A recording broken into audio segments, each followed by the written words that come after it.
वन्दे मातरम् सुजलां सुफलां CZMA classes में आपका स्वागत। तो अभी तक हमने बात कर ली क्वेश्चन नंबर 9 तक। इसके बाद में एक और प्रश्न आएगा और हमारी प्रश्नावली हो जाएगी समाप्त। सबसे पहले आपको पता होना चाहिए यहाँ ज्ञात क्या करना है, तो dy/dx हमको ज्ञात करना है।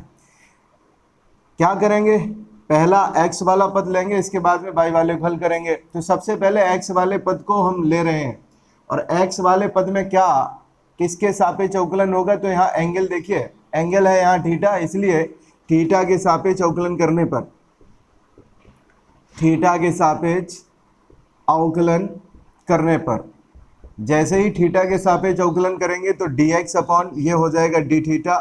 इसके बाद में a कोई संख्या है, ब्रैकेट लगाइए। cos थीटा का आप क्या करेंगे, तो cos थीटा का आपका होगा माइनस के sin थीटा। ये फर्स्ट फलन और ये सेकंड फलन यहाँ पे अप्लाई करना पड़ेगा। हमने आपसे कहा था ये त्रिकोणमिति है और ये अलजेब्रिक हम लोग फंक्शन इसको मानते हैं।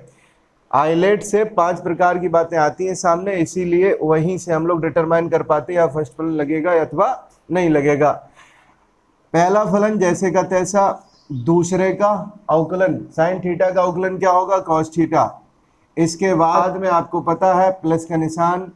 दूसरा फलन जैसे का तैसा, पहले का अवकलन। पहला कौन है, तो पहला आपका है कौन, थीटा, और थीटा का अवकलन क्या होगा, 1 होगा। यहाँ जो हमने लगाया है फॉर्मूला वो ये लगाया है d/dx फर्स्ट और सेकंड फलन। होता क्या है, पहला फलन जैसे का तैसा, दूसरे का अवकलन, इसके बाद में दूसरा फलन, इसके बाद में लिखा जाता है पहले का अवकलन। ये फॉर्मूला हमने यहाँ पे अप्लाई किया है। अब इसके बाद में हम आगे देखते हैं कि और क्या क्या इसमें कर सकते हैं। तो dx/d थीटा हमारा इतना आया, sin थीटा हो गया कैंसिल, तो dx/d थीटा है वो हमारा बचेगा a थीटा cos थीटा, ये हमारा बचेगा। और इसको आप समीकरण नंबर 1 कहें। अब समीकरण 1 के बाद में इस y वाले फंक्शन को लिख लीजिए। तो y इक्वल टू लिख रहा है a sin थीटा माइनस के थीटा cos थीटा, ये हमने लिख लिया। आप सब जानते हैं यहाँ लिखना क्या पड़ेगा, थीटा के सापेक्ष अवकलन, थीटा के सापेक्ष अवकलन। जैसे ही अवकलन आप थीटा के सापेक्ष करवाएंगे तो ये हमारा होगा dy/d थीटा। a बाहर निकाल लीजिए, sin थीटा का अवकलन तो cos theta. a b c d ये सब कहाँ आ जाते हैं, बाहर आ जाते हैं, हमने आपसे कई बार कहा है। sin थीटा का अवकलन cos थीटा, माइनस का निशान, यहाँ सावधान हो जाए, माइनस है, ब्रैकेट तुरंत के तुरंत अपने अप्लाई कर दें। पहला फलन थीटा, दूसरे का अवकलन cos थीटा का क्या होगा, माइनस के sin थीटा, माइनस के sin थीटा हमने यहाँ लिखा। इसके बाद में प्लस का निशान लगाइए। दूसरा फलन आपका cos थीटा लिखें।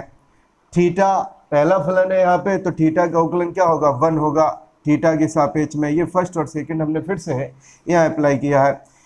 अब आप देखेंगे माइनस चिन्ह का यहाँ अंदर गुणा कराएंगे। इसके बाद में क्या क्या यहाँ शेष रहेगा उसको भी देख लेते हैं। माइनस चिन्ह की अगर बात करें तो ये माइनस चिन्ह ये दोनों के पहले है, दोनों ही पदों के पहले है, तो माइनस अंदर जाएगा तो ये माइनस का cos थीटा हो जाएगा, ये cos थीटा प्लस का ये माइनस का आपस में कैंसिल हो जाएगा। तो आगे बचेगा dy/d theta equal to a cos theta, minus और माइनस प्लस होगा थीटा sin थीटा, लिख लिया हमने। माइनस और प्लस, माइनस के क्या होगा, cos थीटा होगा। इतनी बात हमने कर ली है, जिसमें cos थीटा आपस में कैंसिल आउट हो गए। समीकरण नंबर इसको कहिए 2। अब क्या करना पड़ेगा, dy/dx अगर चाहिए, इसका मतलब ये हुआ कि आपको सेकंड बटे फर्स्ट करना पड़ेगा। दिया हमने समीकरण 2/1 से, क्या होगा, dy/d थीटा लिख दिया हमने, dy/d theta upon dx/d theta ये लिख दिया, इक्वल टू का निशान लगाया। dy/d थीटा का मान कितना है, तो a थीटा sin थीटा लिख दिया हमने। इसके बाद में dx/d थीटा का मान कितना है, तो a थीटा और cos थीटा। तो आप समझ गए होंगे क्या क्या कैंसिल हो रहा है। तो कैंसिल आपका ये हो जाएगा, sin theta upon cos theta क्या बचेगा, tan थीटा बचेगा। तो हमारा जो प्रॉपर आंसर होगा dy/dx का वो कितना रहेगा, dy/dx equal to tan theta, ये हमारा प्रॉपर क्वेश्चन नंबर 10 का आंसर रहेगा। तो प्रश्न संख्या हमारी 11वीं लिखिए, यदि x बराबर अंडर रूट a की पावर कितना है साइन इनवर्स t और y बराबर under root a cos inverse t, तो हमें यहाँ पे सिद्ध करना है। दर्शाइए का मतलब क्या है, सिद्ध कीजिए। dy अपॉन डी एक्स बराबर माइनस बाई अपॉन एक्स, हमको ये दिखाना है, सिद्ध करना है। सबसे पहले करेंगे क्या, तो हल में dx अपॉन dt निकालेंगे, क्योंकि यहाँ एंगल जो है, कोण जो है वो t है। थीटा था पिछले में, तो थीटा के सापेक्ष t है, तो t के सापेक्ष, अगर और कुछ रहे तो उसके सापेक्ष करवा देंगे। तो सबसे पहले यहाँ लिखेंगे x बराबर under root a sine inverse t। अब इसको और किस प्रकार से लिख सकते हैं, ये समझने की बात है। इसको हम लिख सकते हैं और एक तरीके से x इक्वल टू a हमने लिख लिया, और अंडर रूट का मतलब होता है 1/2, घात 1/2, इसको इस रूप में लिखा जा सकता है 1/2, और पावर आपकी क्या है साइन इनवर्स t है। हमने लिख दिया इतनी बात को, यहाँ a के पावर यहाँ लिखा है 1/2 साइन इनवर्स t, हमने इतनी बात को लिख दिया। अब करेंगे t के सापेक्ष अवकलन, यहाँ लिखेंगे t के सापेक्ष अवकलन। t के सापेक्ष जब आप अवकलन कराएंगे तो होगा क्या, तो ये होगा dx अपॉन dt। अब dx अपॉन dt के बाद में ये लिखा है a की पावर x। a की पावर x का फॉर्मूला क्या होता है अवकलन में, a की power x d upon D x, हम ऐसे लिख के दिखा देते हैं। तो इसका आंसर होता है a की पावर x log a। क्या होता है formula, d upon D x, a की पावर अगर x है तो इसका फॉर्मूला होगा a की पावर x, इसके बाद में log a, ये हमने लिख लिया। अब a की पावर x कौन, तो a की पावर x आपका ये पूरा, ये रहेगा पूरा। अब a की पावर x का फॉर्मूला हमने अभी देखा, a की पावर x, a की पावर x का मतलब हो गया a 1/2 साइन इनवर्स, और इसके साथ साथ में क्या है t है, into log a, into log a हमने निकाल लिया बाहर। इसके बाद में जो x है इसका भी आपको करवाना पड़ेगा अवकलन, d upon D T 1/2 sign inverse t, इसका अवकलन हमको क्या करना पड़ेगा, करवाना पड़ेगा। साइन इनवर्स t का आप जानते होंगे क्या होता है अवकलन, तो d upon D x sine inverse x का जो हम लोग अवकलन पढ़े हैं वो होता है 1 अपॉन अंडर रूट 1 माइनस के एक्स स्क्वायर।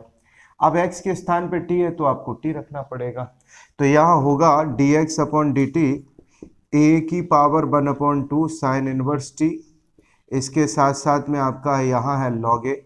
1/2 को आप चाहें तो बाहर निकाल ले, इधर की तरफ 1/2 हमने निकाल लिया बाहर। साइन इनवर्स t का क्या होगा, तो 1 upon under root 1 minus K T square होगा। अब ये हमारा जो है वो समीकरण नंबर कौन रहा, 1 रहा। समीकरण 2 में हम लोग करेंगे dy अपॉन डी टी। अब हमने y का मान लिख लिया, और y के मान को फिर से उसी रूप में लिख लीजिए, y इक्वल टू a की पावर 1/2, और इसके साथ साथ में cos इनवर्स t। क्या करेंगे, यहाँ लिखेंगे आप t के सापेक्ष अवकलन, t के सापेक्ष अवकलन करने पर, t के सापेक्ष जब अवकलन करेंगे तो होगा क्या, तो होगा ये dy upon D T. Formula वही अप्लाई होगा a की पावर x का। यहाँ x क्या है, तो x है 1/2 cos इनवर्स t है, तो अप्लाई करिए। a की स्थान पे a रखिए, x के स्थान पे आपका जो है 1/2 cos इनवर्स t लिख दीजिए। अब इसके बाद में log a हमने लिख लिया, log a हमने लिख लिया। अब log a के बाद में 1/2 cos इनवर्स t का क्या करना पड़ेगा, अवकलन, मतलब जो भी आपका x है, जो भी आपका x है इसका अवकलन करवाना पड़ता है। यहाँ क्यों नहीं करवाया, यहाँ इसलिए नहीं करवाया क्योंकि x का अवकलन क्या हो जाता है, 1 हो जाता है, इसलिए हमने नहीं करवाया था। तो लिखेंगे d upon D T 1/2 cos inverse t। cos inverse t और साइन इनवर्स t में अवकलन में अगर देखें तो कोई बड़ा अंतर नहीं है, बस माइनस का निशान, माइनस का जो चिन्ह है, माइनस का जो साइन है वो आगे आ जाएगी। लाइन हमारी रहेगी dy अपॉन डी टी बराबर a की power 1/2 cos inverse t into log a 1/2, यहाँ माइनस का निशान, -1 अपॉन अंडर रूट के अंदर 1 माइनस टी स्क्वायर। ये समीकरण नंबर कौन है, सेकंड है। अब आप लिखिए समीकरण 2/1 से क्या होगा, 2/1 से dy अपॉन डी टी पहले आएगा, D Y upon D X कर लीजिए, डी टी से डी टी कैंसिल हो जाता है इसलिए लिखने की कोई आवश्यकता है नहीं। यहाँ होगा ए की power 1/2 cos inverse T log A into 1/2, यहाँ लिखेंगे -1 upon √1 minus K T square, ये हमको लिखना पड़ेगा। अब इसके बाद में हमें dx की वैल्यू भी लिखनी पड़ेगी। बस याद रखिए cos के स्थान पे आपको साइन करना है, बस 1/2 cos के स्थान पे क्या करना है, तो sign inverse t log a 1/2, और यहाँ आपको माइनस के स्थान पे प्लस करना है 1 माइनस टी स्क्वायर, ये इससे कैंसिल आउट हो गया, 1/2 से 1/2 log a से log a। अब ये मत काटिए, ये नहीं कटेगा। a की पावर 1/2 कॉस इनवर्स टी का जो मान है वो आपका मान कितना है पाई, और ये रहा आपका माइनस का निशान साइन रहा। a की पावर 1/2 साइन इनवर्स टी का मान क्या है, तो x है। दोनों बातें यहाँ पे लिख दीजिए। तो अगली लाइन में D Y upon D X बराबर माइनस के बाई अपॉन क्या होगा x, यही हमें प्रूव करना था, हैंस प्रूव्ड।